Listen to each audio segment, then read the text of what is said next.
Friends, இன்னைக்கு நாம இந்த முழு ஆட்டை அப்படியே சட்டிக்குள்ள இறக்கி ஒரு சூப்பரான மட்டன் பிரியாணி எப்படி செய்ய இந்த வீடியோல பார்க்க போறோம். இந்த வீடியோ வித்தியாசமா வேற லெவல்ல இருக்க போது இப்போ வாங்க நம்ம முழு ஆட்டு பிரியாணி எப்படி செய்யணும்னு பார்க்கலாம்.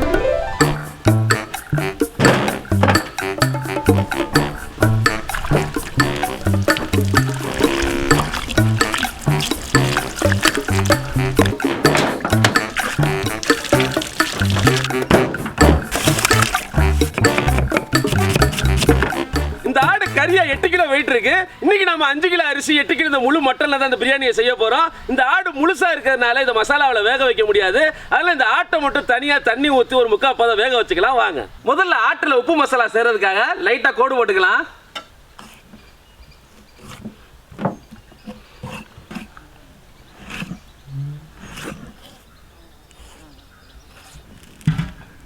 ஆட்டை சட்டில இறக்கிக்கலாம்.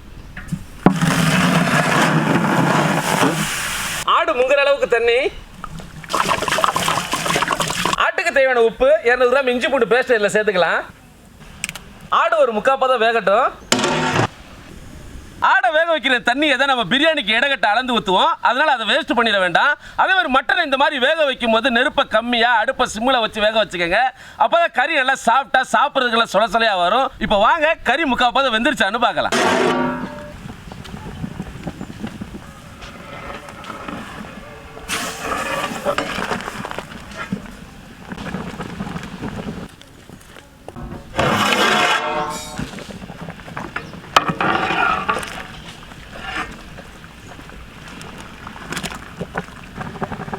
ஆடு 3/4 பதம் வந்துருச்சு. இப்போ ஆட்டை தனியாக இறக்கி வச்சிடலாம்.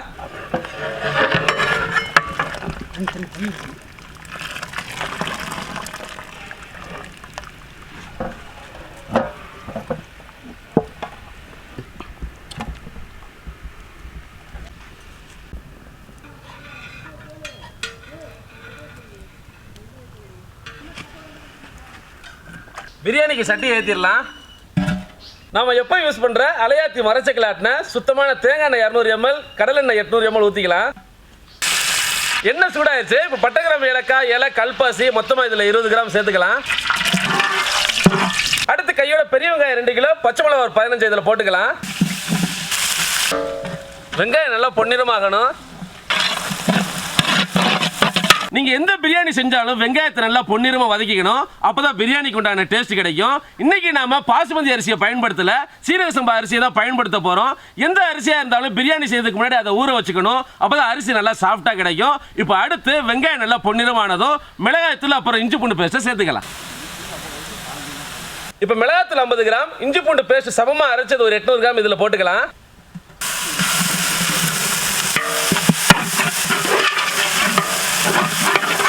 அடுத்து தக்காளி 1 கிலோ, புதினா மல்லி தழை அரை கட்டு சேர்த்துக்கலாம்.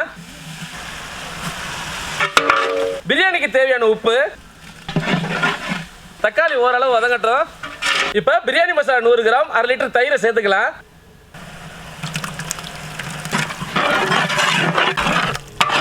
ஆடு வேக வச்ச தண்ணியை அளவு தண்ணியா பயன்படுத்திக்கலாம். அதாவது 1 கிளாஸ் அரிசிக்கு 1.5 கிளாஸ் தண்ணி.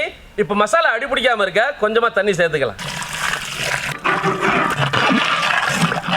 அடுத்த ஆட்டை அப்படியே இந்த மசாலாக்குள்ள இறக்கிக்கலாம்.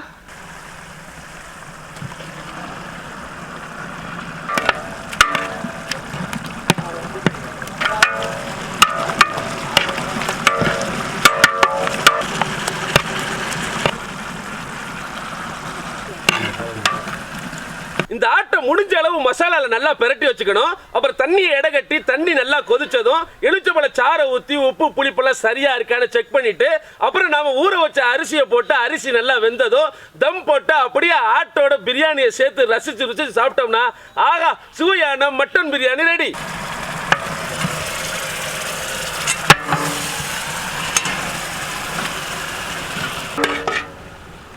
இப்ப மிச்சமுள்ள அளவு தண்ணியில ஊத்திக்கலாம். தண்ணி நல்லா கொதிக்கட்டும். தண்ணி நல்லா கொதிச்சிச்சு. இதில் 6 எலுமிச்சம்பழ சாறை ஊற்றிக்கலாம். இப்போ நம்ம 5 கிலோ அரிசி போடுறதுனால சரியான இடம் பத்தலை. அதனால ஆட்டை வெளியே எடுத்து வச்சுட்டு தம் போடும்போது ஆட்டை திரும்ப உள்ளே வச்சுக்கலாம். அடுத்த 1/2 மணி நேரம் ஊற வச்ச சீரக சம்பா அரிசி 5 கிலோ,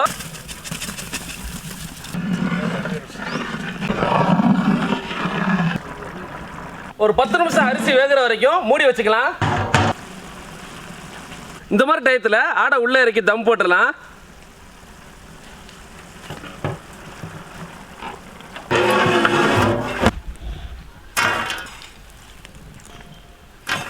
இந்த தம் ஒரு 15 நிமிஷம் இருக்கணும். 15 நிமிஷம் ஆயிடுச்சு, பிரியாணி நல்லா வெந்திருக்கும். இப்போ வாங்க நம்ம டேஸ்ட் பண்ணிடலாம்.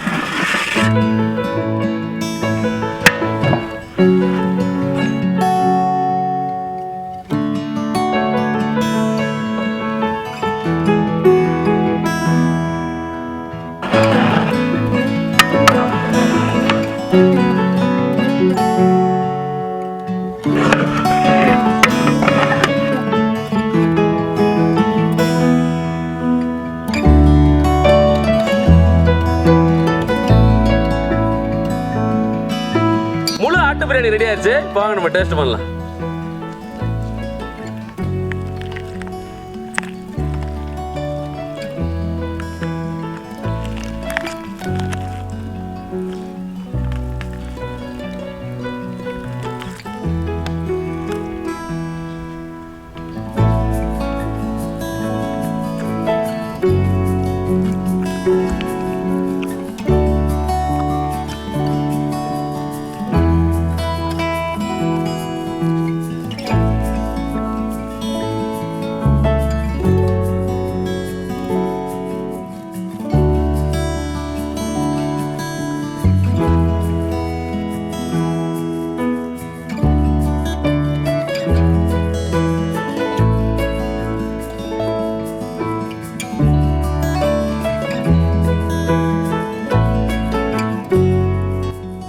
பிரியாணி எப்படி இருக்கு?